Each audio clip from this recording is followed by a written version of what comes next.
जी आफ्ताब जहांगीर साहब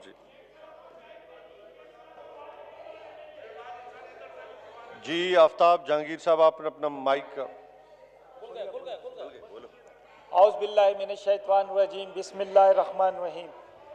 इब्तिदा करता हूँ रब्बे जलील के नाम से जो दिलों के हाल बेहतर जानता है। स्पीकर साहब, मैं आपका बड़ा मशकूर हूँ कि आपने बजट 2021-22 के लिए मुझे मौका दिया। देर से दिया लेकिन बहरहाल दिया, क्योंकि बहुत लंबी लिस्ट है। जनाब स्पीकर, अभी यहाँ पर किस्से कहानियाँ और उसकी बहुत सारी बातें हुई, तो मुझे भी एक किस्सा याद आ गया। वो ये था कि बिलावल साहब ने पूरा बजट पढ़ने के बाद उन्हें जो काम की चीज़ नज़र आई वो गधों की अफजाइश नज़र आई। तो मुझे भी एक वाक़या याद आ गया। एक इलाके के अंदर कुछ लोगों को शिकायत पैदा हुई और वो काजी के पास गए और काजी से पूछा कि गधा हलाल है कि हराम है। काजी ने कहा अस्तगफिरुल्लाह अस्तगफिरुल्लाह, वो तो हलाल हराम है। तो फिर उन्होंने कहा कि आपके बेटे ने हमें गधा खिला दिया है। उसने कहा हो, ये तो बड़ा मसला पैदा हो गया। अब ये बताना पड़ेगा कि गधे का कलर कौन सा है। उन्होंने कहा जी गधा भूरे कलर का था। उसने कहा मैं कानून की किताबों में देखता हूँ, 2-4 दिन बाद आना। जब 2-4 दिन बाद गए तो कहते हैं कि भूरे गधे के अंदर गुंजाइश निकलती है, इसलिए अब काजी तब्दील हो गया है तो गधों की अफजाइश हो गई है। पहले लाहौर वालों को, सिंध वालों को इतने गधे खिला दिए जिसकी बुनियाद जिस पर अभी इन्होंने कहा कि 700 रुपये किलो गोश्त मिलता था, तो वो गधों का ही गोश्त मिलता था। जनाब स्पीकर, मैंने जब पहली बजट स्पीच की थी तो मैंने ये कहा था कि मैंने ये बजट स्पीच ना पढ़ी और ना सुनी, लेकिन आज अजीब बात हुई कि तीसरी बजट स्पीच पर भी यही आलम था। ना मैंने बजट स्पीच सुनी और ना पढ़ी, क्योंकि पढ़ने का मौका ही नहीं मिला। वो बजट की किताबें इस तरह चलने लगी कि मैं परेशान हो गया। मेरी आपसे दरख्वास्त है कि आइंदा बजट की किताबें मत, कोई यूएसबी या कोई डिस्क बना के हमें दे देना, जाके हम अपने घरों में वो बजट लैपटॉप पे देख लिया करें। जनाब स्पीकर, मैं कोई माहिर माशियात नहीं, यहाँ तो बड़े बड़े अरस्तू बैठे हैं, मैं कोई माहिर माशियात नहीं। मैंने तो बजट लेकर जो थोड़ा बहुत सुना वो चला गया अपने एक दोस्त के पास। मैंने कहा यार तुम तो रोज़ टीवी पे बैठकर है अपने इक्तिसादियात के किस्से सुनाते हो, मुझे बताओ कि ये बजट क्या है। बाखुदा मैं झूठ नहीं बोलता, जो लोग मुझे जानते हैं उन्हें पता है कि मेरी आदत नहीं है, मैं सच बात करूँगा कि उन्होंने कहा इससे बेहतर बजट इन हालात में आ नहीं सकता था। फिर मैं चला गया दूसरे एक माहिर के पास, क्योंकि अक्सर कहते हैं कि जी अगर एक डॉक्टर के बाद दूसरे डॉक्टर से भी तसल्ली ले लेनी चाहिए कि उसने सही डायग्नोस किया है कि नहीं किया। आप यकीन करें, मैं कोई 4-5 लोगों के पास गया, उन्होंने कहा इससे बेहतर बजट आ नहीं सकता। फिर मैं कंस्ट्रक्शन के माहिर के पास चला गया। मैंने कहा तुम तो इतने बड़े बड़े हो, आबाद के चेयरमैन हो, ये बताओ कि ये बजट कैसा है। उसने कहा कि ये सबसे अच्छा बजट, आज तक जितने बजट आए उनसे सबसे अच्छा बजट है इन हालात के अंदर। इसी तरह मैं और लोगों के पास गया, तो एक दोस्त के पास गया, उसने कहा आफ्ताब साहब, वो सरकारी मुलाजिम था, उसने कहा आफ्ताब साहब खुदा के लिए आप मेरी तनख्वाह में या तो 9% बढ़ा दें या 11% बढ़ा दें, 10% का नाम मत लिया करें।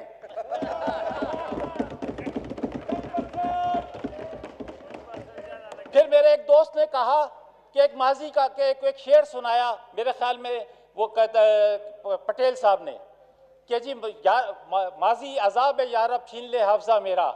फिर एकदम मेरा भी ख्याल आया कि अल्लाह मियाँ मेरा भी अजाब, मेरा माजी भी छीन ले।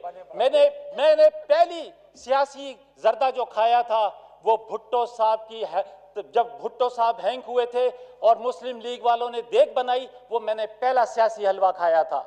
आज वो इनके साथ बैठे, वो भुट्टो साहब की बातें करते हैं।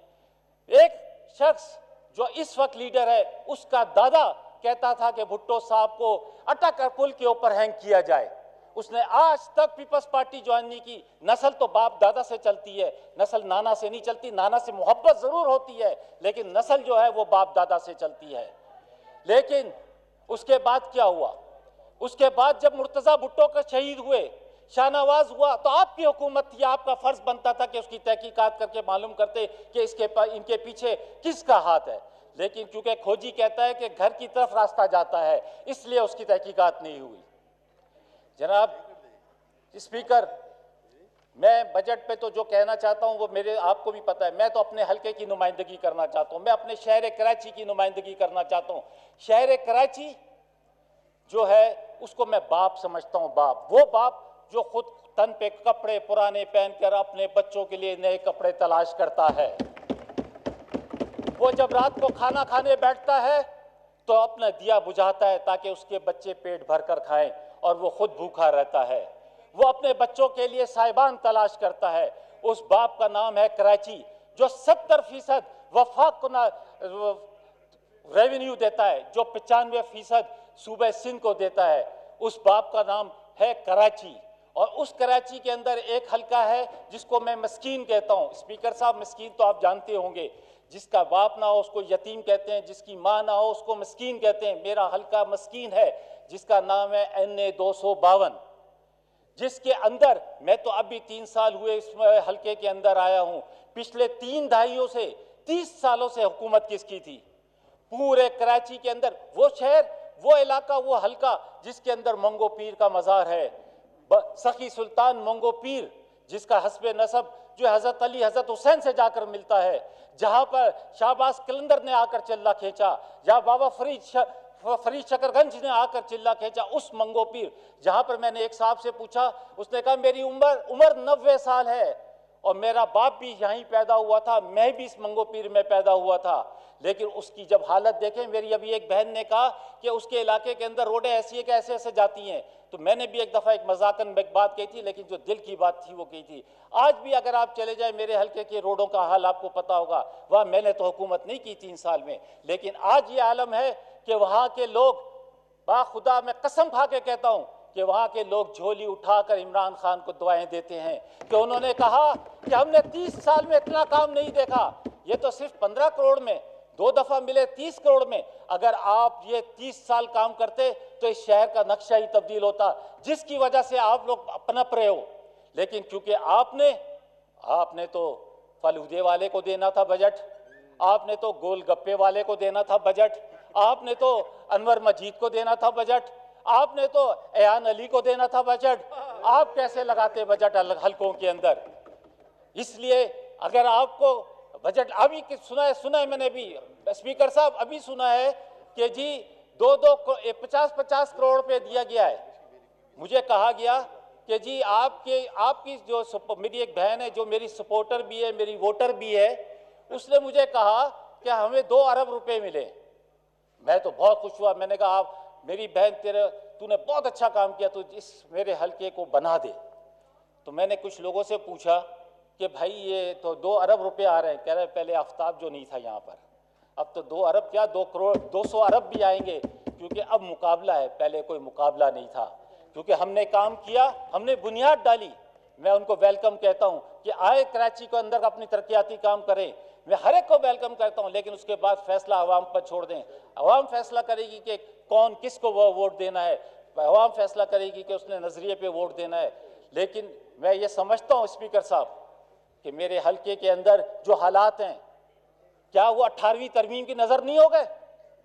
क्या 18वीं तरमीम ने मेरे हल्के का स्कूलों का हाल का बेहाल नहीं कर दिया? मेरे हल्के के अंदर एक अस्पताल नहीं, मेरे हल्के के अंदर एक सरकारी स्कूल बेहतर नहीं, मेरे हल्के के अंदर कोई खेलों के मैदान नहीं, मेरे हल्के के अंदर कोई ऐसी चीज नहीं कि जिसकी बुनियाद पर मैं जो है इनके लिए शुक्रिया अदा कर सकूं। और ये जो 4 दोस्त मेरे बोलते हैं, ये चारों दोस्त पीटीआई के हैं, ये चारों दोस्त पीटीआई के हैं। ये मंदोखेल पीटीआई से पीपल्स पार्टी में गया, या रफीउल्लाह पीपल्स पार्टी से पीटीआई में गया, ये जाम करीम पीटीआई से पीपल्स पार्टी में गया, ये शाजिया मेरी वो जो बहन है नाज बलोच जो है। लेकिन मैंने उनसे पूछा कि आप पीटीआई से पीपल्स पार्टी में क्यों गए? तो उन्होंने कहा कि हम इसलिए गए कि हमें कराची की तंजीम जो है वो टाइम नहीं देती थी। इमरान खान की नफरत में नहीं गए, इमरान खान से तो मोहब्बत करते हैं। नाज बलोच का इंटरव्यू सुन लें, जो उसने पीपल्स पार्टी में जाने के बाद मीडिया में कहा कि मुझे इमरान खान से कोई शिकायत नहीं है, शिकायत तो मुकामी तंजीम से है। तो मैं तो ये समझता हूँ कि ये तो हमारे भाई हैं, ये बहुत जल्द हमारे पास वापस आएंगे। और बहुत सारी हो सकता है शाजिया मरी भी आ जाए, जो शाजिया मरी कह रही है कि मेरा दिमाग सही नहीं है। मेरा दिमाग सही है, मेरा दिमाग सही है, लेकिन जनाब स्पीकर जी मैं आफ्ताब आप साहब कोई अभी प्लीज। यार स्पीकर से न्याजी साहब ना बन जाएं। स्पीकर साहब मैं परसों जी। रात को अपने हलके में गया।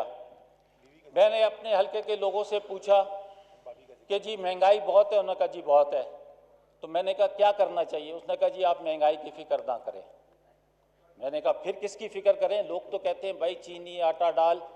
उन्होंने कहा जी ये हमारी जिम्मेदारी है, जो काम हम कर सकते हैं उसकी फिक्र आप मत करें, आप अपने काम की फिक्र करें। मैंने कहा मेरा क्या काम है? उन्होंने कहा कि आपका काम है रोडें बनाना, आपका काम है पानी पहुंचाना, आपका काम है गैस पहुंचाना, आपका काम है बिजली पहुंचाना, आपका काम है स्कूल देना, आपका काम है यूनिवर्सिटी देना, आपका काम है। ये सारे काम आपके जो हम नहीं कर सकते, चाहे हम कितने ही पैसे वाले क्यों ना हो, लेकिन आप जो है इसकी फिक्र करें। मैंने कहा फिर महंगाई को कैसे काबू पाएंगे? तो एक औरत ने कहा कि मैं 2 चम्मच पीती वाइंड थी। Up please ji. स्पीकर साहब इन सब ने मुझे टाइम दे दिया है। नहीं, सबका टाइम नहीं है, आप वाइंड अप करें जी। सर उनका टाइम तो पूरा हो चुका है, उनका टाइम पूरा हो चुका है, फिर भी आप उनको टाइम दिए जा वाइंड रहे अप प्लीज जी। हैं। समझे ना, वैसे भी टाइम पूरा हो चुका है और इस बजट तकरीर में भी टाइम पूरा हो चुका है। जनाब स्पीकर उन्होंने कहा कि जी 2 चम्मच चीनी के बजाय मैं 1 चम्मच चीनी कर लूंगी तो मेरी इसकी कीमत 100 रुपए से 50 रुपए पे आ जाएगी। मेरे नबी पाक सल्लल्लाहु अलैहि वसल्लम ने कहा भूख से कम खाओगे तो सेहतमंद रहोगे। उसने कहा मैंने आज से जो है ये 2 रोटी के बजाय 1.5 रोटी कर दी है तो मेरा आटे का बजट भी कम हो गया है। तो उसने कहा ये सब चीज़ें मैं काबू कर लूंगी, लेकिन आप अपनी जिम्मेदारी पूरी करें। मैं क्या जवाब दूं अपने इलाके के लोगों को? मैं सेक्टर 4 के लोगों को क्या जवाब दूं? सेक्टर 5 के लोगों को क्या जवाब दूं? मंगा पीर के लोगों को क्या जवाब दूं कि मैं तुम्हारे पास कुछ नहीं लाया? मेरी एक ही लड़ाई है इमरान खान से कि वो ये है कि आप सारे काम करो लेकिन हमें बजट दो, हमें तरक्याती काम करने के लिए वसाइल पैदा करो ताकि हम अपने इलाके के लोगों से जो वादे किए हैं वो पूरे कर सकें। लेकिन उसके साथ साथ एक बात मैं इमरान खान साहब से, प्राइम मिनिस्टर साहब से एक बात और कहना चाहता हूं कि इस ब्यूरोक्रेसी के ऊपर एतबार मत करना। ये ब्यूरोक्रेसी जो है ये वो पौधे हैं जो इनके लगाए हुए हैं, ये फल भी इनको देंगे, छांव भी इनको देंगे, आपको कुछ नहीं देंगे। इसलिए इस ब्यूरोक्रेसी के ऊपर एतबार मत करना, अपने इन मुंतखब लोगों पर एतबार करना। और वो एक और बहुत अहम बात कि मैं एनओसी एक लफ्ज है जो मैं सुन के पिछले 4 महीने से